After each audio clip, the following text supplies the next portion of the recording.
Alrighty, yo, what is going on, everybody? It's your boy, Mr. DDG94, back with another reaction video. Today, we finna react how a single decision sabotaged their own NBA careers. Without further ado, let's get right into it. Thanks to Rocket Money for sponsoring this video. More about them later. I was proud, I was proud to be a Bull. I was proud of what I'm doing, the work that I'm putting in. Basically, I had other options.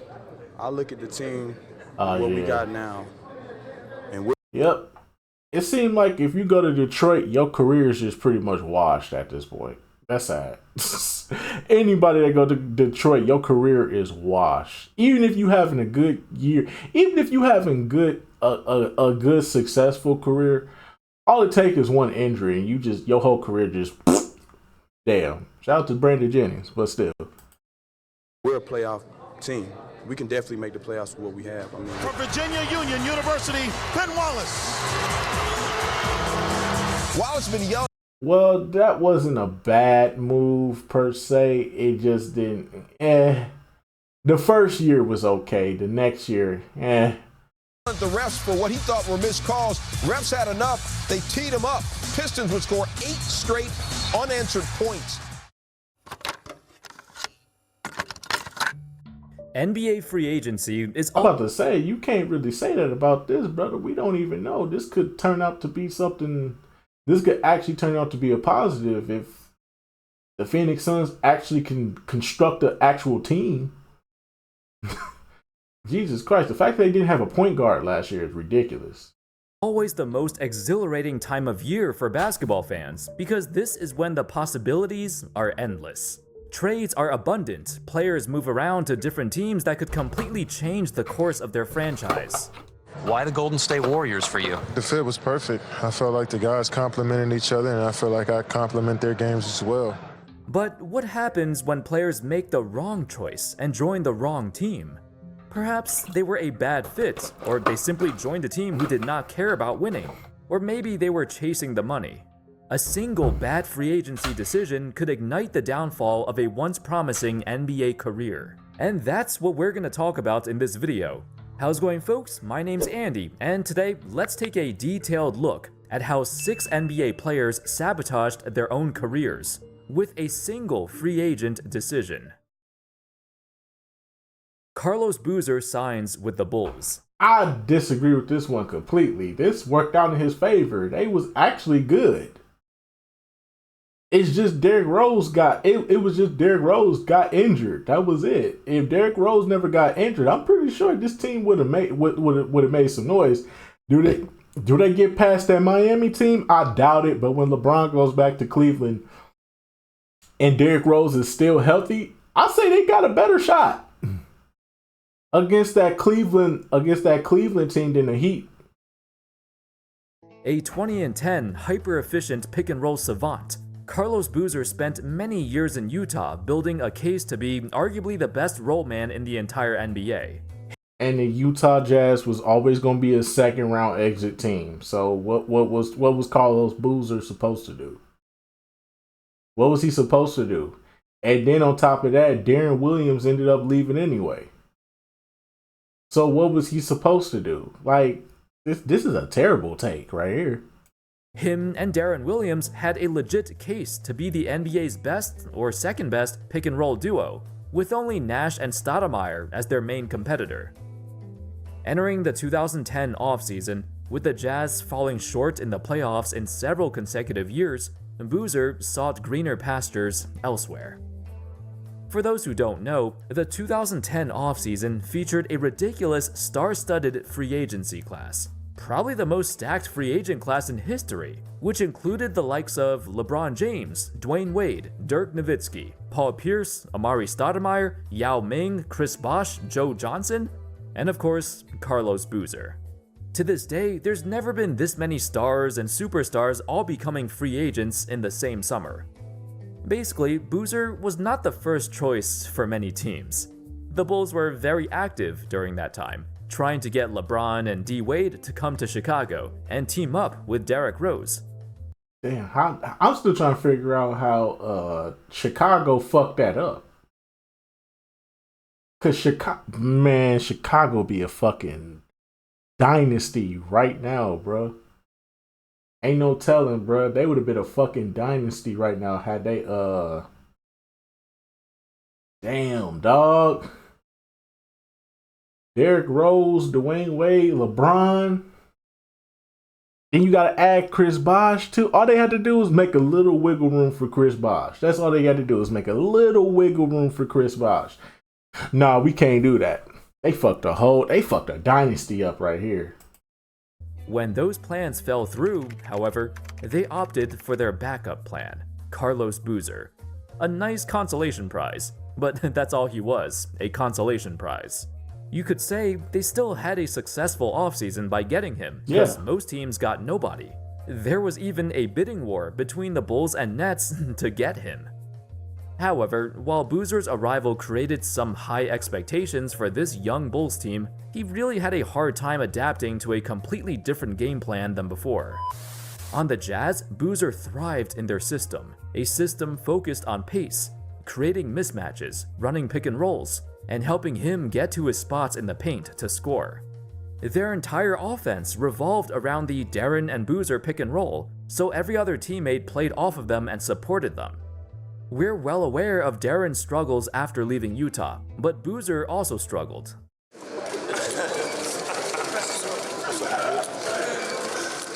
In Chicago, his arrival coincided with the rise of the young MVP, Derrick Rose, and along with it, a completely different style of play that he was not used to. No longer was he the main focal point, nor did he fit within the culture of this team. Tom Thibodeau-led teams are known for their rugged play, hard-nosed defense, and players who hustle and work hard, who put their bodies on the line every single night. Boozer was not that guy. NBA journalist Nick Friedel described him like this, quote, "Boozer always seemed to do just enough on the floor to get by. He was rarely the guy who would dive for a loose ball or take a charge. On a try-hard team, Boozer was almost always the player who didn't try as hard as the others." Boozer is the antithesis of what this team was about, and as much as the Bulls wanted to criticize him, they kept quiet because he had a fragile ego, and they were paying him a ton of money. Additionally, offensively, he also had to adjust to fit into Rose's game, who transformed the point guard position in a way we've never seen before. Rose was a score-first point guard, and ran the offense in a non-conventional way compared to the more traditional Utah Jazz. Boozer found himself receiving fewer passes in the pick and roll. He found himself being lost on offense, not knowing where he should be. He found himself struggling to get into his best spots, and would resort to more and more jump shots. Boozer went from shooting nearly half of his total attempts at the basket down to just 1/3 of his shots in Chicago. It was the worst fit imaginable. Heck, imagine how good Chris Bosh would be on the Bulls. They just couldn't get him. All of Boozer's weaknesses and lack of effort was on full display, and he tanked his value so much that the Bulls couldn't even trade him. They were stuck with him for 4 years of his deal. Before his final 5th year of the contract, the Bulls activated their amnesty clause to waive him. So he spent his last year in the NBA playing for a hopeless Lakers team. After that, Boozer did not get another NBA contract ever again. Monte Ellis to the Pacers. Monte Ellis had been a fan favorite for a long time, but after getting traded away from Golden State, his career became quite forgettable. Ellis had a couple of good years in Dallas, some incredible performances in the playoffs. His time on the Mavs revitalized his career, and by the 2015 offseason, he had several teams itching to get him. One of whom, the Indiana Pacers, were going through a transition period. They were eager to quickly rebuild around Paul George after he recovered from his broken leg. They needed a secondary scorer and playmaker to take the pressure from George. That's where Ellis came in, and unfortunately, from day one, he was a horrendous fit, for multiple reasons. So the only reason Ellis had a bounce-back year in Dallas was due to the team's exceptional spacing at every position. They were the second best three-point shooting team in the league that year, with a top 3 offense. This spacing allowed Ellis so much breathing room to operate and do what he's best at, breaking down the defense and making a split-second decision and getting his shot at the spot that he wants.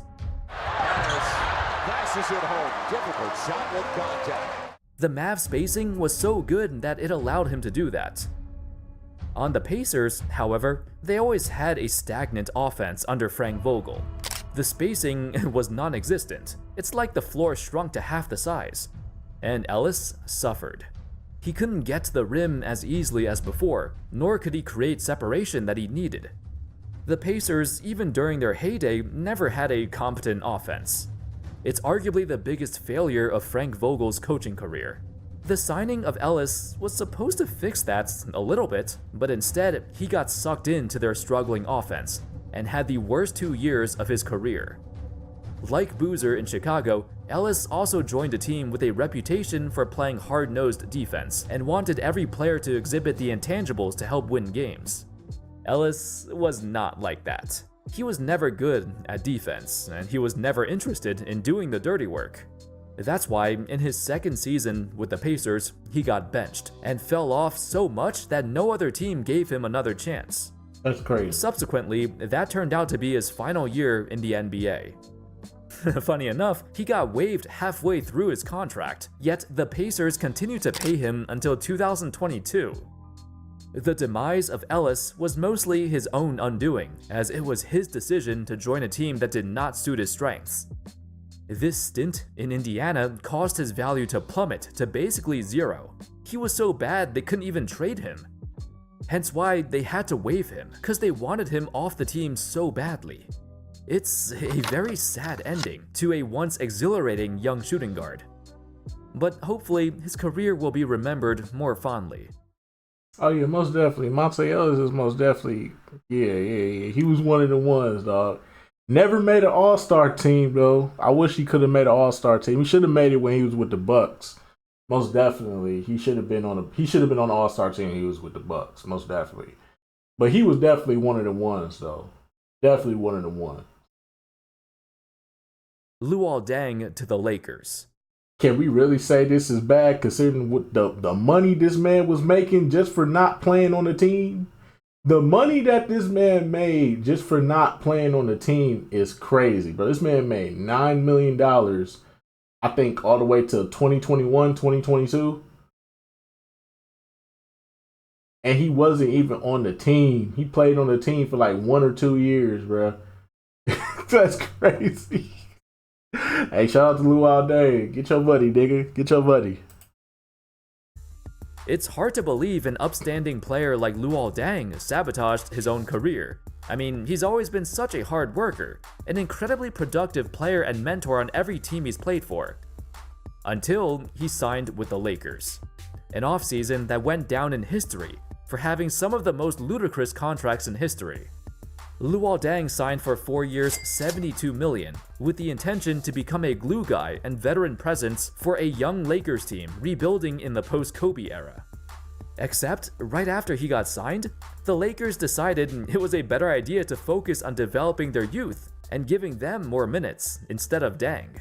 So that falls back on the Lakers. The Lakers was dumb enough to take that contract. So that falls back on the Lakers, really. As a result, Deng found himself benched, and then fell out of the rotation. DNPs after DNPs, with the 19-year-old Brandon Ingram taking his place, there was no spot for Deng. In fact, he got DNPs for the final 22 games of the season. Yeah, I'm not young. I've been in the league for a while, but sometimes mentally you could let your body relax. You can't think of the time. You got to really just think of the game. In his second year, him and Coach Walton made a mutual agreement to sit him out basically the entire year. He missed 81 of the 82 games, and the word mutual is a bit generous here. Deng did not want to sit out. According to an article, Deng was trying to be as involved as he can, even, quote, pretending to slide his feet and mimicking the flow of the game, with the hopes that Coach would call him up and let him play. Deng's career was trapped with no sign of getting out. I mean, he was still getting paid a hefty amount, but by getting zero playing time, there was a sense around the league that he simply could not play anymore. I seriously doubt that's the case, because the season prior, he was still very productive for the Miami Heat in the playoffs. But from an outside perspective, it certainly seemed like Deng fell off by his own undoing.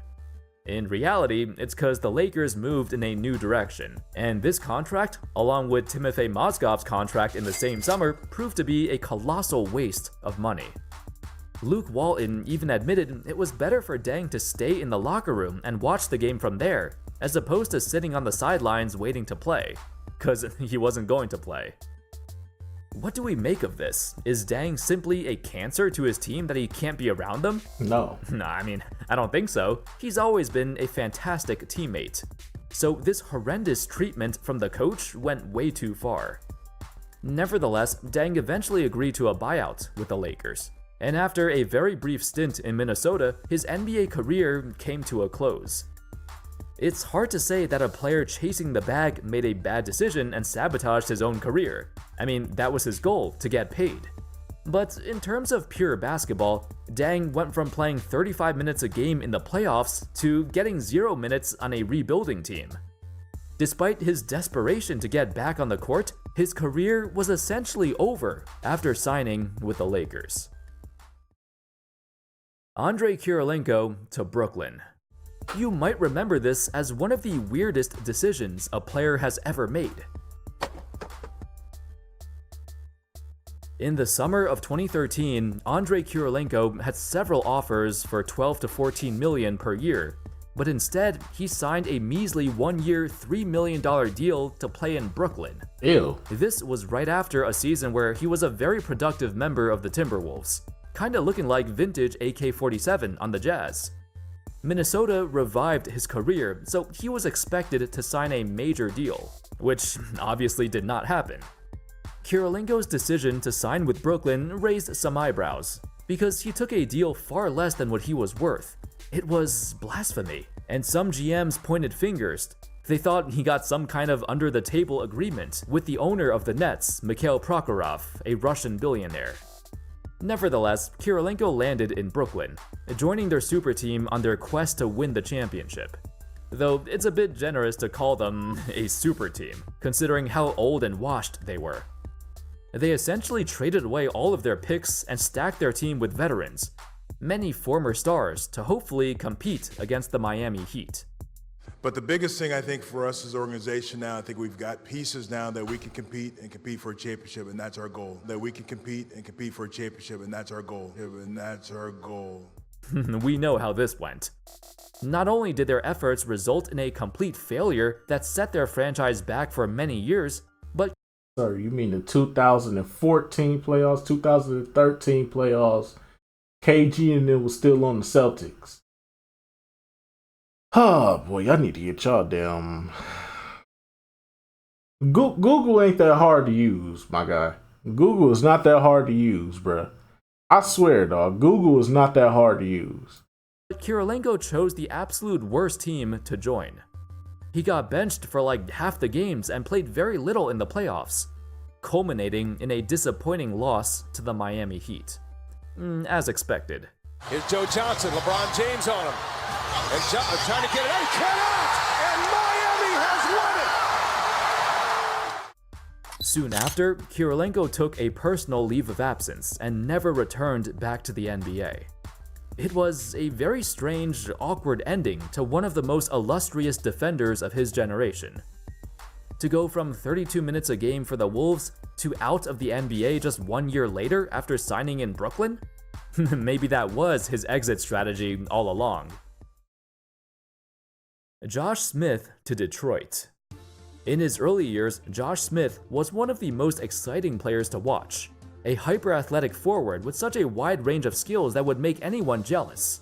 Some even called him the poor man's LeBron James. However, as his career chugged along, Smith slowly became the player we never wanted to see. A guy with all the athletic talent in the world who never knew how to use it, and instead jacked up jumpers like he was Kobe. This reached a tipping point in the summer of 2013 when Josh Smith made a decision to sign with the Detroit Pistons. Teaming up with Greg Monroe and Andre Drummond in the front court, they had, without question, the worst spacing of any team. It was a disaster right from the get-go. Most of the blame should go to the Pistons management for even thinking this could work. Josh Smith, however, had other options besides Detroit. The Hawks were looking to bring him back. The Sixers tried to talk to him, the Rockets were looking to improve in the front court. He would have fit on all those teams much better than Detroit. But Smith went for the most money and the worst fit. How's that a bad idea? How's that bad, though? I never understood how it's a bad idea to go for the money. Always go for the money. That's never a bad decision. It's never a bad decision to go for the money. Y'all try to crucify Carmelo whole career because he went for the money. So what? Wouldn't you go for the money? Generational wealth? Set yourself and your family up so that way you ain't got to worry about nothing in the future. Come on, y'all niggas. It's always a broke nigga that got to say this shit. It's always a broke nigga that's always got to say some stupid shit. I'm just saying, dog. I'm a broke nigga myself, but still, though, I understand. If the bag is there, take it. In his first year there, Smith became known as a basketball terrorist. Of all players who took at least 15 shots a game, he had by far the worst efficiency. Despite being known as an exceptional finisher at the basket, the issue was Smith rarely ever went to the basket. A career-low 24% of his shots were at the rim. This was the fault of Joe Dumars and the Pistons brass, who really thought putting Josh Smith at small forward was a good idea, along with having 3 bigs who could not space the floor at all. It's a no-brainer why this team did not work out. In fact, Smith looked so bad in his first year in Detroit that they couldn't even trade him anymore. That's crazy, to go from a highly sought-after free agent to the bottom of the barrel, just because he couldn't fit in.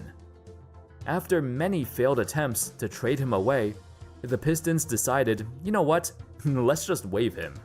Smith didn't even last 2 years in Detroit, before tanking his value into oblivion. Ben Wallace to the Bulls. Big Ben was a crucial part of the Detroit Pistons during their heyday, a squad that exemplified team basketball at its very best. However, as the Pistons continued to reach the conference finals for 6 straight years until 2008, Wallace was actually not there for the later part of their dominance. In the summer of 2006, after a shocking loss to the Miami Heat, Ben Wallace made an even more shocking decision to sign with the Chicago Bulls. The Pistons fans responded in distraught, feeling betrayed. From Virginia Union University, Ben Wallace. Mixed emotions from the crowd. It wasn't about Wallace leaving, but about him joining the Bulls of all teams, their biggest historical rival. Jeez, they don't want to see that. At the beginning, Wallace's first year in Chicago was quite good. He transformed the Bulls' defense and carried them to the #1 ranked defense in the league. Though it ended in a playoff loss to, ironically, the Pistons. Wallace had quite the successful first year in Chicago, nonetheless, but there were many issues that dropped his value.